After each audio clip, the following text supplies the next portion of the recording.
neurophysiology. So I'm looking very much forward to discussing this topic with you, and has edited several books, I think 3 books in 9 languages, if this is correct. Oh, you brought your book with you. And many scientific articles, mainly on the subjects of neurophysiology, hormonal balance, fitness and health, as well as wound healing, neuropathic pain. So a lot of different topics that are all going closely together with our patients' overall health. So looking pretty much forward to your talk. Good morning, and thank you so much for this wonderful introduction. Let me start this now. Okay, so is pigmentation skin deep or a systemic problem? And the answer to that, I have no conflict of interest, just to make sure. And the answer to that is that yes, it is a systemic problem. Why?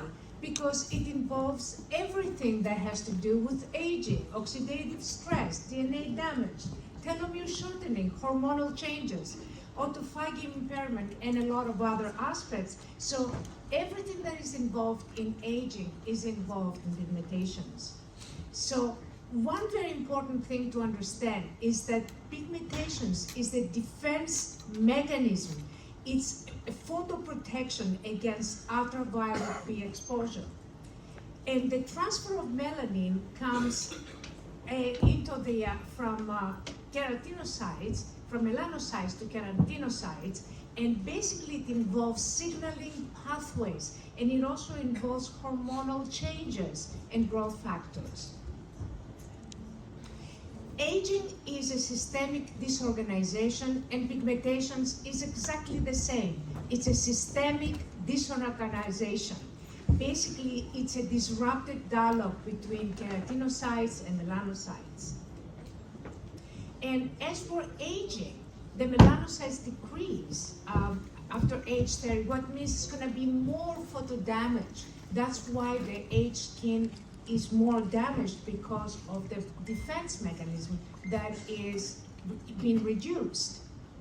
So melanosome biogenesis depends on signal transduction, and then it has 2 proteins that are involved, the melanocortin-1 receptor and the GPR143.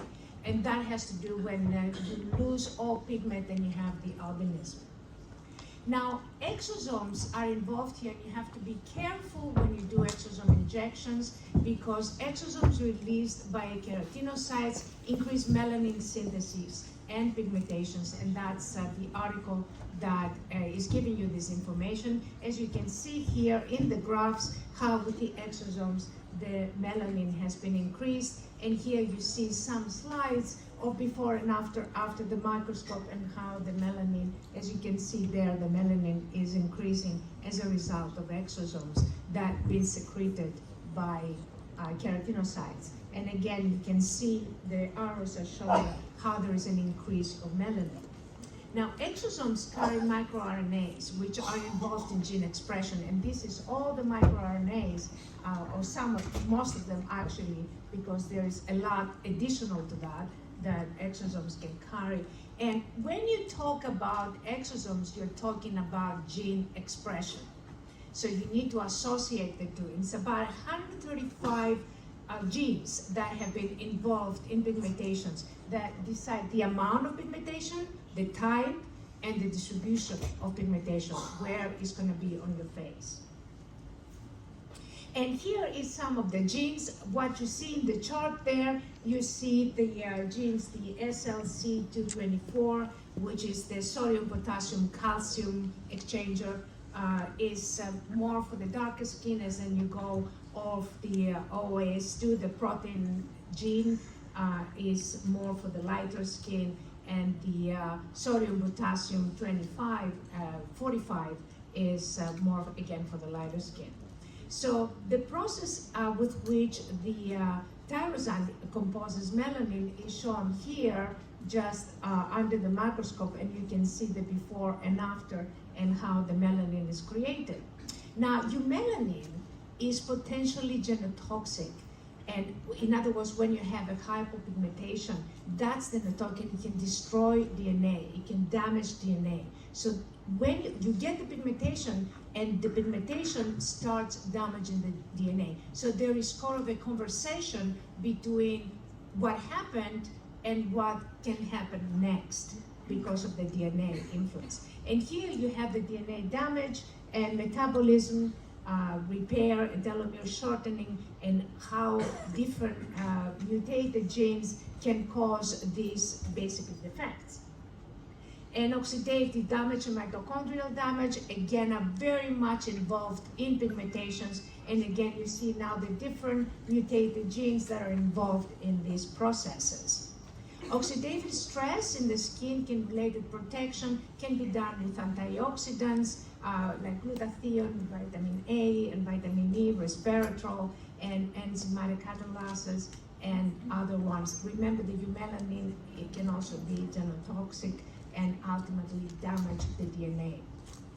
And this is the generation of how reactive oxygen species are basically involved in how the melanin is evolving and how the melanin basically is expressed. So you have oxygen species that are basically expressed as a result of that. Now, the role of hormones. Here comes into something that is very dear to my heart, the hormones. I've written a book, several books on that. One book I brought in here. The role of hormones in pigmentations, not just pigmentations, in headaches, in bad mood, and in hair loss. And low metabolism, high cortisol, is involved in pigmentations, not just pigmentations, but anxiety and depression. And I'll talk a little bit later how type C personality leads to cancer, to melasma and cancer. Sex hormones and testosterone, you lose the hair when you don't have enough testosterone, and you also have these melanoma, keratinocyte cancers that are a result of that. And low testosterone is the pigmentations, but also you have the boredom and the emptiness. Inflammation, crucial in all aging, but specifically in pigmentations. And we have a lot of inflammatory factors, including the interleukins 33 and 18, and other factors. I have put some here. High inflammation is pigmentations and emotional apathy.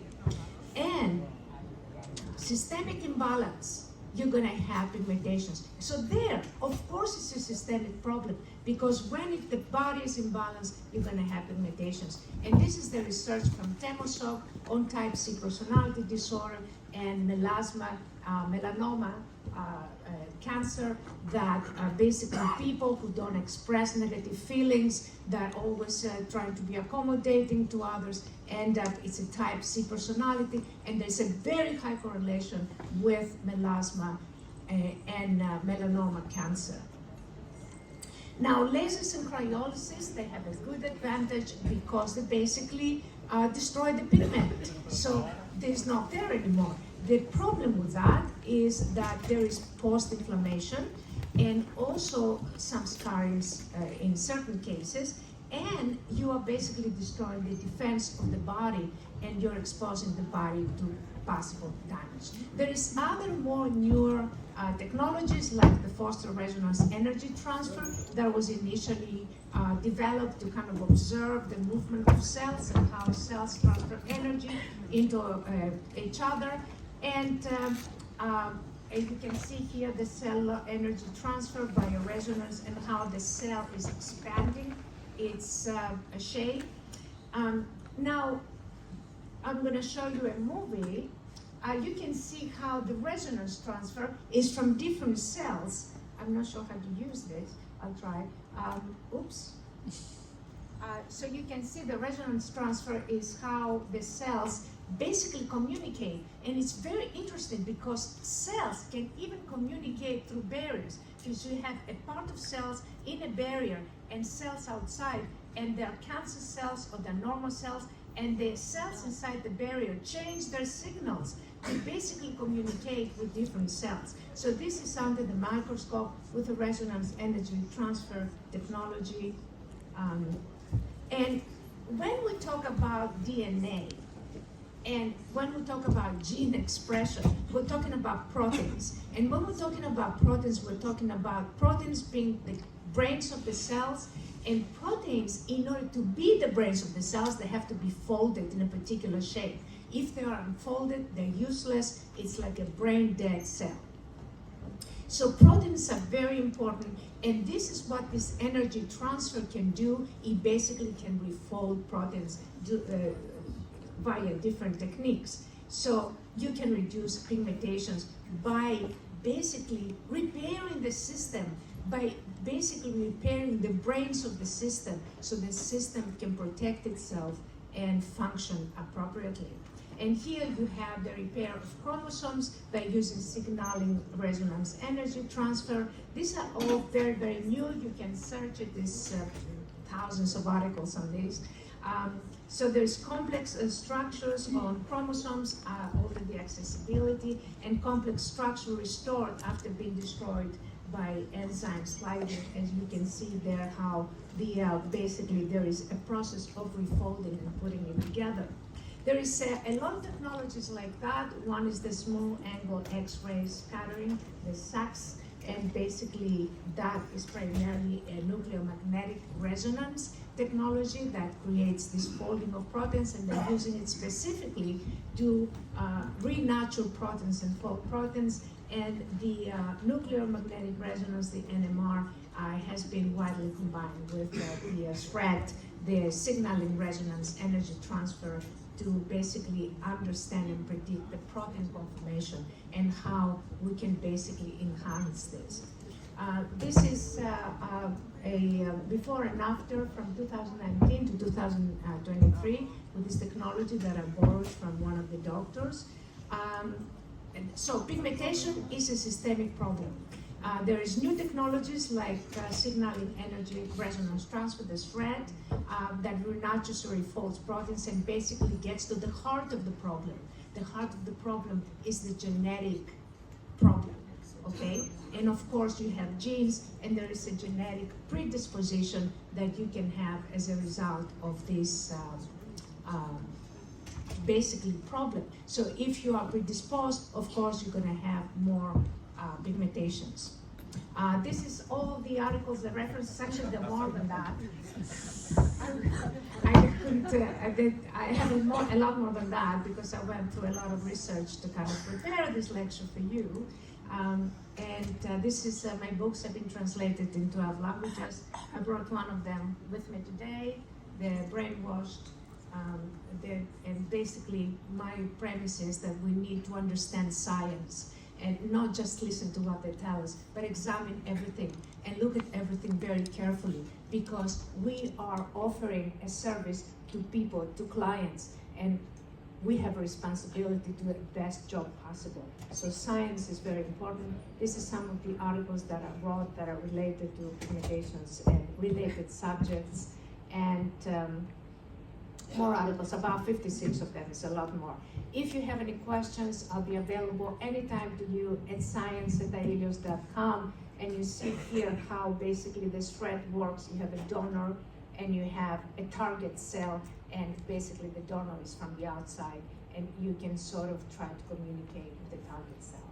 And with this, I'd like to end, and thank you very much for having me. I'm honored to do this. Thank you. Thank you.